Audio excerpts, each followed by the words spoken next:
Dua tersangka dugaan korupsi Simpek di kantor BKD dan Diklat Kabupaten Lahat, yaitu AI dan PS, memenuhi panggilan penyidik Kejaksaan Negeri Lahat sebelum digiring ke Lembaga Pemasyarakatan Kelas 2A Lahat.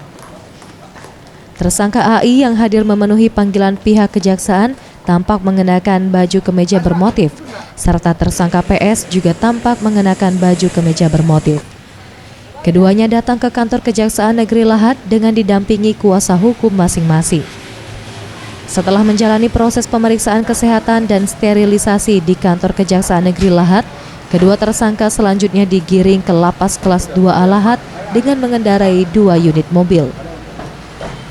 Penahanan terhadap kedua tersangka oleh Kejari ini dilakukan setelah berkas perkara atas kedua tersangka terkait kasus dugaan tindak pidana korupsi Simpek pada kantor BKD dan Diklat Lahat dianggap telah lengkap untuk diajukan ke pengadilan dan selanjutnya menjalani proses persidangan.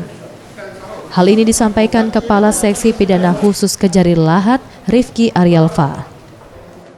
Hari ini perkara Simpek itu yang di Badan Kepegawaian Daerah kita limpahkan dari tim penyidik ke tim penuntut umum.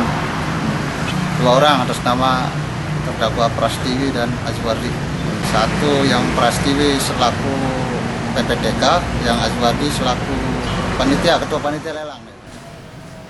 Kasus dugaan korupsi pekerjaan jasa konsultasi dan pembuatan sistem manajemen kepegawaian atau Simpek pada kantor Badan Kepegawaian Daerah dan Diklat Kabupaten Lahat tahun anggaran 2010 ini ditengarai telah merugikan negara sebesar Rp204.071.400 dari pagu anggaran sebesar Rp378.500.000. Zulfikri, Sriwijaya TV.